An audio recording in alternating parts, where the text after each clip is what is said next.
ग्रामीण भागातील मुलामुलींना आधुनिक शिक्षणासोबत संस्काराचे धडे देणारी अभ्यासपूर्ण शिक्षणाची प्रभावी चळवळ उभारणारी संस्था म्हणजे श्रीकृष्ण गुरुकुल शिक्षण संस्था।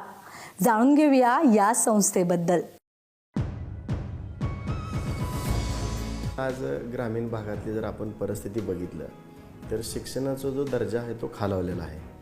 मग माझ्या मनामध्ये कल्पना आली की आपण कशा पद्धतीचे एक शिक्षण म्हणजे अभ्यासपूर्ण शिक्षणाची एक प्रभावी चळवळ उभा करावी की ज्या माध्यमातून आपण निवासी गुरुकुल स्थापन करावं की तिथं मुलगा ह्या पालक आणून सोडणार आणि जवळपास 24 तास मुलगा गुरुकुलच्या किंवा शाळेच्या कॅम्पसमध्ये असल्यामुळं मुलांना अभ्यास देणं, त्यांचा अभ्यास करून घेणं, त्यांना चांगले संस्कार लागणं, त्याचबरोबर त्यांच्या आरोग्याचं संवर्धन व्हावे म्हणून दिवसभरातून आपल्या गुरुकुलमध्ये जेवणातसुद्धा एक फिक्स म्हणजे 2 टाईम जेवण दिलं जातं, 1 टाईम फळं, रात्री दूध दिलं जातं की अशा पद्धतीने ग्रामीण भागातला जो विद्यार्थी आहे तो घडावा, शिकावा आणि त्यानं त्याच्या आयुष्यामध्ये स्वतःच्या पायावरती उभा राहावा। ह्यासाठी गुरुकुलच्या माध्यमातून मी शिक्षणाचं कार्य उभं केलेलं आहे। आज आपलं श्रीकृष्ण गुरुकुल वाघोली म्हणून तिथं 600च्या आसपास निवासी मुलं शिक्षण घेतात।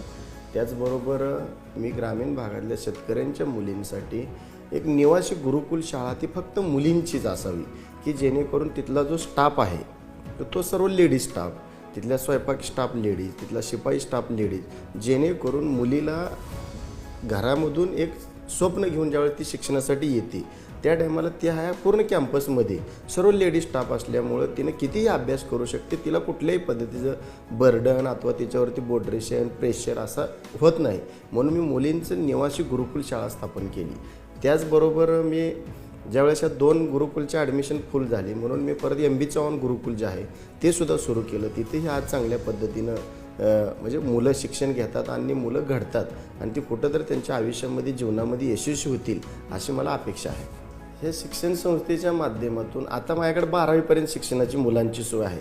मी एक स्वप्न बघितलेलं, जो मुलगा माझ्याकडे 3रीला आलेला मुलगा म्हणजे ज्याला स्वतःची कामं म्हणजे त्याला कळायला सुरुवात झाली तेव्हापासून अगदी प्राथमिक, उच्च प्राथमिक, माध्यमिक, त्याच्या अगदी युवक अवस्था, तरुण अवस्था ह्या अवस्थेमध्ये माझ्या शिक्षण संस्थेत राहतेली आणि ग्रॅज्युएशन झाल्यानंतर ती मुलं ही त्यांच्या हातात एका साईडला डिग्री आणि दुसऱ्या हातामध्ये नोकरी ह्या पद्धतीने मी ती शिक्षण संस्थेला आता पुढची जी माझी वाटचाल आहे ती सिनियर कॉलेजसाठी वगैरे चाललेली आहे आणि त्या मुलांना लहानपणापासून स्पर्धा परीक्षांचं ज्ञान देऊन ज्या मुलाला डॉक्टर व्हायचं त्याला प्रॉपर 8वीपासून नीटचं जे काय फाउंडेशन कोर्स आहे, ज्या मुलाला कलेक्टर व्हायचा त्याचा अगदी 5वीपासूनच UPSCचा जो आपला स्टेट बोर्डचा सिलेबस, एखाद्या मुलाला इंजिनियर व्हायचं तर त्याला लहानपणापासूनच ते मॅथ्सचं विषयाचं त्याच्यावर प्रभाव आणून त्याने इंजिनियर व्हावं या दृष्टिकोनातून आपण आता पुढची वाटचाल चाललेली आहे। आता साधारण 1300च्या आसपास आपल्या 3 गुरुकुलमध्ये मुलं निवासी शाळेमध्ये शिक्षण घेतात। 1300-1350 आसपास विद्यार्थी आहेत।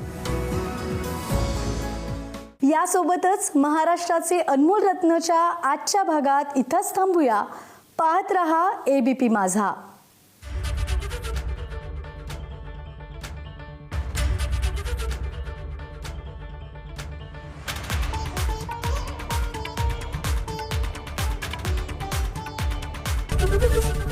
ABP माझा, उघडा डोळे बघा नीट।